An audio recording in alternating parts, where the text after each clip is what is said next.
नक्सलवाद का चेहरा हिडमा मारा गया। हिडमा जब जिंदा था तब भी चर्चाओं में था और अब जब मारा गया तो भी चर्चाओं में है, क्योंकि कई सारे जो सवाल है वो हिडमा ने पीछे छोड़ के गया है। और नक्सलियों ने जो पर्चा जारी किया उसके बाद मनीष कुंजाम ने जो आरोप लगाए हैं उस तमाम सवालों को लेकर आज हम बात करने आए हैं, चर्चा करते हैं। हमारे साथ संजय भैया हैं। संजय भैया, जिस प्रकार से नक्सलियों का पर्चा आया है उस पर्चे में क्या कुछ लिखा है उसको हम कैसे समझ सकते हैं, क्योंकि नक्सली का जो मेन चेहरा था हिडमा वो अब मारा गया है। जी देखिए, हर बड़ी घटना के बाद नक्सली पर्चा जारी करते हैं और नक्सली उस बारे में क्या सोच रहे हैं, नक्सली उस घटना को कैसे देखते हैं, इस बारे में नक्सली अक्सर पर्चों के द्वारा अपनी बात कहते हैं। क्योंकि हिडमा उनका बहुत महत्वपूर्ण कमांडर था। ऐसे में जब हिडमा मारा गया तो सभी को इंतजार था कि नक्सली इस बारे में आखिर क्या कुछ कहते हैं। तो नक्सलियों के आधिकारिक प्रवक्ता अभय के द्वारा ये पर्चा लिखा गया है। ये पद कुछ दिनों पहले तक वेणुगोपाल राव के पास था, जिसे हम सोनू दारा के नाम से जानते हैं। फिलहाल मुझे ऐसा लगता है, जो मेरे सूत्र बताते हैं, कि देवजी खुद ही अभय के नाम से पत्र जारी करता है। तो इस पत्र में लिखा हुआ है कि हिडमा इलाज के लिए विजयवाड़ा गया हुआ था, जहां से वहां के एसआईबी ने उसे पकड़ा और इसके बाद एक फर्जी इनकाउंटर में उसे मार दिया गया। इसके अलावा उसमें हिडमा की प्रोफाइल के बारे में काफ़ी कुछ जानकारी दी गई है।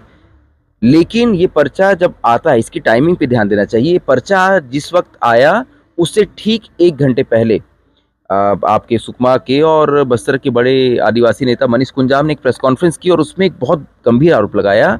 मनीष कुंजाम ने कहा कि देवजी, जो कि नक्सल संगठन का फिलहाल प्रमुख है, और ऐसा माना जाता है कि हिडमा उसी का सबसे प्रमुख कमांडर था, क्योंकि देवजी ही नक्सलियों के सेंट्रल मिलिट्री कमीशन का प्रमुख है। तो मनीष कुंजाम ने कहा है कि देवजी ने ही हिडमा और उसके साथियों को मरवा दिया और 50 साथियों को गिरफ्तार करवा दिया।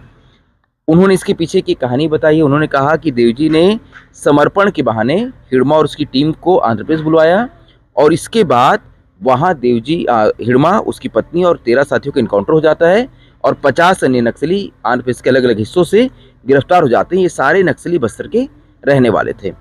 इसके पीछे उन्होंने कारण बताया है, क्योंकि देवजी चाहता था कि उसकी सुरक्षित उसका पुनर्वास हो जाए, उसका समर्पण हो जाए और इसके बाद सरकार द्वारा उसको कुछ विशेष प्रिविलेज मिले।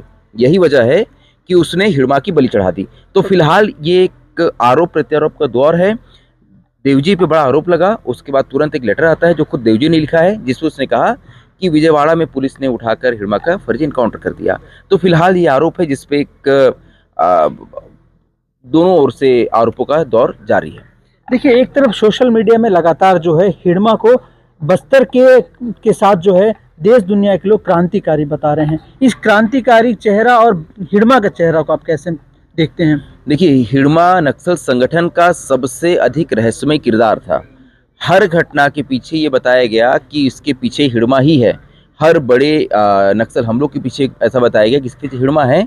लेकिन हिडमा ने इस बात का बहुत ख्याल रखा, संगठन ने इस बात का बहुत ख्याल रखा कि हिडमा कभी भी एक्सपोज ना हो, हिडमा का चेहरा कभी भी मीडिया के सामने ना आए। इसलिए अपने पूरे 34 साल वो संगठन में रहा, किसी मीडिया संस्थान को उसने ना टीवी पे इंटरव्यू दिया, ना ही उसने कभी प्रिंट पे इंटरव्यू दिया। तो उसने अपने किरदार को बहुत रहस्यमय बना के रखा।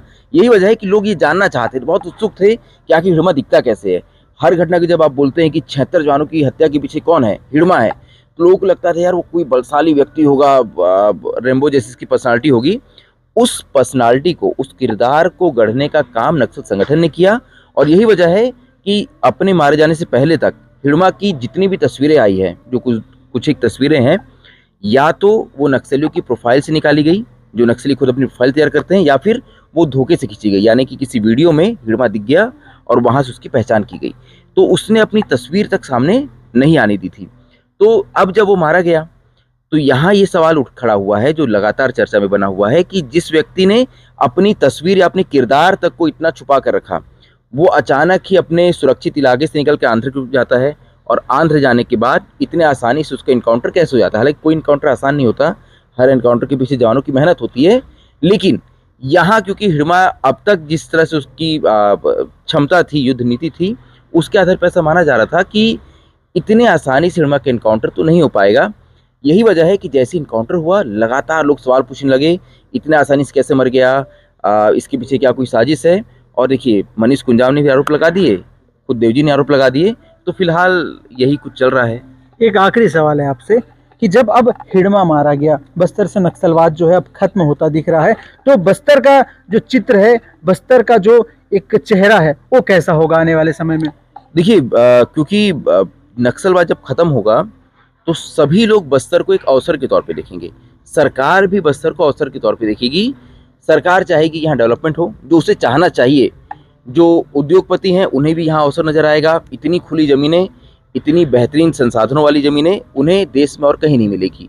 तो सभी के लिए बस्तर एक अवसर की तरह है। ऐसे में ये जिम्मेदारी बढ़ जाती है सरकार की, पत्रकारों की, विपक्ष की। एक एक शब्द मैं लगातार कहते आ रहा हूँ, जब लोग इस तरह के कमेंट करते हैं, जो युवा हैं, कि हिड़मा मर गया, बस्तर की जल जंगल जमीन को कौन बचाएगा, तो ये सबकी हार है। ये सरकार की हार है, ये विपक्ष की हार है, ये पत्रकारों की हार है कि आज देश के युवा ये सोच रहा है कि हिड़मा जल जंगल जमीन बचा रहा था। ये जिम्मेदारी किसकी थी? ये जिम्मेदारी थी सरकार की, जिम्मेदारी थी विपक्ष की, जिम्मेदारी थी पत्रकारों की। तो ये हम सबकी मिलीजुली हार थी। तो अब हमें इस बात को उन युवाओं तक स्थापित करना है कि नहीं, बस्तर का जल जंगल जमीन सुरक्षित रहेगा, यहाँ आदिवासियों के अधिकार सुरक्षित रहेंगे। तो मुझे लगता है कि हिड़मा के मारे जाने से हमें खुश होने से ज़्यादा इस बात की चिंता करनी चाहिए कि हमारी जिम्मेदारियां बढ़ गई है। फिलहाल बाकी तो आप लोग सतीश भाई हैं, बहुत बेहतर बताएंगे बस्तर के ज़्यादा। देखिए, हमारे साथ संजय ठाकुर भैया थे, जो नक्सल मामले के एक्सपर्ट माने जाते हैं और कई बार जो है नक्सल की उन तमाम घटनाओं को कवरेज किया है जब नक्सलवाद का उदय हुआ और आज अंत होते जा रहा है।